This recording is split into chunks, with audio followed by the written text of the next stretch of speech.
Kuya Prof TV. Once again, this is Dr. Aldrin Tenerife Sacristan, aka Kuya Prof. Mga ka-dreamers, maraming salamat sa patuloy ninyong pagtangkilik at pagsuporta sa ating Kuya Prof TV. At kung ngayon lang po kayo nabisita sa ating channel, kung nga pala ulit si Dr. Aldrin Tenerife Sacristan, aka Kuya Prof. At please, pakisubscribe na rin channel na ito. Pakiclick na rin yung button na yan sa baba, yung bell button, yung notification button na yan, para po lagi ko kayong manonotify kung may mga bago po tayong update. Tama po yun, dapat marunong tayo mag-save. At para po masigit nating maintindihan yung apat na trabaho ng pera na yon, pwede po nating tingnan yung pag-allocate ng ating pera. Sabi po ni Dan Lack, gusto ko mag-subscribe sa kanya idea tungkol dito. Meron po siyang 5 basket, 5 lalagyanan kung saan yung kinita niyang pera ay doon niya ilalagay sa basket na yon. For example, ngayon po ay kumita ka ng 10,000. 10,000 ang kinita mo ngayong araw na ito o ngayong buwan na ito. Yung 60% niyan, ibig sabihin yung 6,000 pesos na kinita mo ay mailalagay mo sa necessity bucket. Ano ba yung necessity bucket?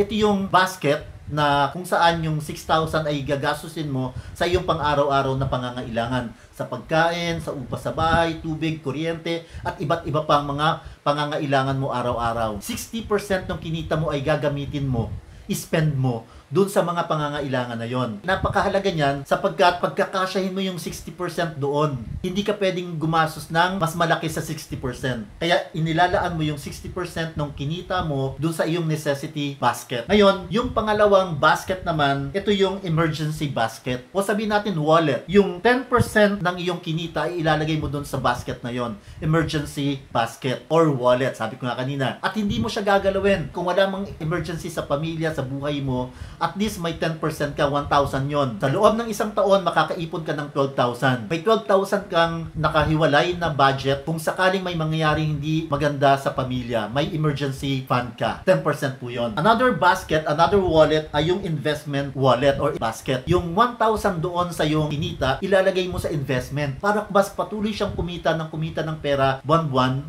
At halimbawa, nag-start ka ng January, may 1,000 ka sa investment, 1,000 na pagdating ng February, at pag natapos mo yung buong taon, may 12,000 kang pera para sa investment. At patuloy siyang kikita, patuloy siyang iikot, at patuloy siyang lalago. Tulad ng mga katulong, binigyan ng talents ng ating Panginoon dun sa Bible, ginamit nila ng tama yung kanilang talent. Ngayon, yung investment na yan, yan yung ginagamit mong talent mo, yung pera mo, yung resources mo, para kumita ng pera para sa'yo. Lalaki ng lalaki yan. 10% ng kinita mo ilalagay mo sa investment. And that is, kung may 10,000 ka, may 1,000 ka for investment. Another basket na dapat mong pagtuunan, paglagyan ng pera mo, ay yung tinatawag na learning basket. Ano ba yung learning basket? Ito yung nilalaan mong pera, fund or budget, para dun sa mga pangangailangan mo para matuto ka ng mga bagong bagay. For example, you need to attend a seminar. Yung pag-attend ng seminar, hindi naman libre yan eh. May mga libre, tama. Pero may mga seminars na gustong-gusto mo pero hindi libre. At yung pera na ilalagay mo sa learning basket na yan, yan yung gagamitin mo. Pwede kang mag-enroll sa isang online course. Pag natutunan mo yung mga bagay na tinuturo doon, pwede mo ma-implement sa buhay mo. Titingnan natin kung paano pa masigit na palalakihin yung pera mo. Pag natuto ka, mas lalaki yung kakayahan mo na kumita pa ng pera. Na yung 10,000 pesos na kinikita mo buwan-buwan, mas madadagdagan. Kaya may learning basket ka. Yung learning basket, hindi lang yan para sa seminar. For example, may gusto kang libro. Dapat bumibili ka ng libro para nakakapagbasa ka ng libro. Yung mga great people, according to experts, to research, ay nagbabasa sila ng libro araw-araw. Kahit mga ilang pages nakakapagbasa sila. Yung iba talagang isang libro bawat araw. Depende sa libro na nabasa nila yan. Pero may mga libro kasing maninipis lang eh. Na isang upuan kaya mong basahin. Naglalaan ka dapat ng pera, ng budget para mag-acquire, bumili ng mga libro. Dahil ito ay makakatulong para mas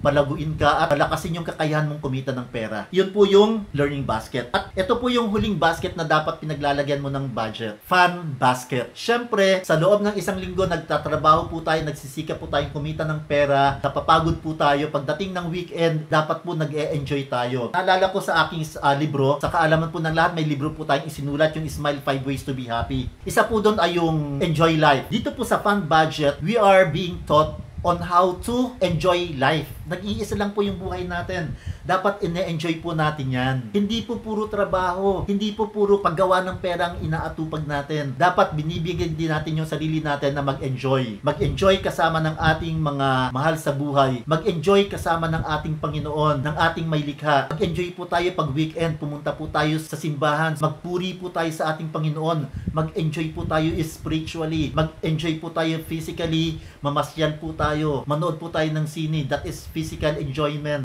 Importante po yon. Importante na nag-e-enjoy po tayo sa buhay. Sabi nga nung narinig ko minsan, sa lupa ay may langit din. Hindi po natin kailangan maghintay ng mamatay at mapunta sa langit kapiling ng ating Panginoon, sapagkat dito sa lupa ay may langit din. Bumababa po yung ating Panginoon dito, kasama natin siya araw-araw at dapat nag-e-enjoy po tayo kasama niya. At ine-enjoy po natin yung buhay sapagkat nagagamit po natin ng tama yung mga yaman na ipinagkatiwala sa atin. Ine-enjoy po dapat natin yan.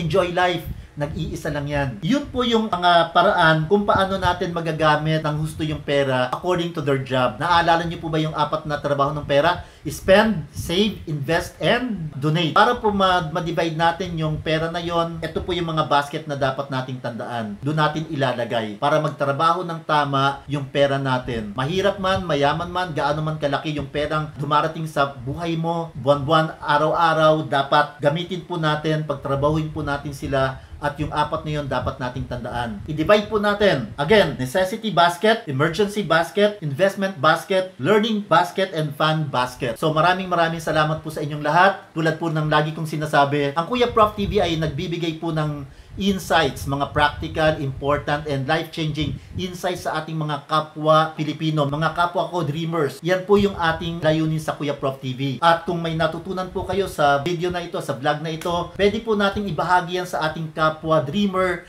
para sila rin ay matuto. At kung bago ka lang dito sa channel na ito, kung ngayon lang po tayo nagkita, please subscribe to my YouTube channel, Kuya Prof TV, at pakiclick na rin yung bell button na yun sa baba para po lagi kitang manonotify kung may mga bago tayong update. So maraming salamat po sa inyong lahat. Please share this video to your friend. Muli, ito si Dr. Aldrin Tenerife Sacristan, aka Kuya Prof, na nag-iwan sa inyo ng mga katagang change your life now by changing your mindset. Kilos-kilos, ayos! Kuya Prof, si Kuya Prof, si Kuya Prof, si Kuya Prof.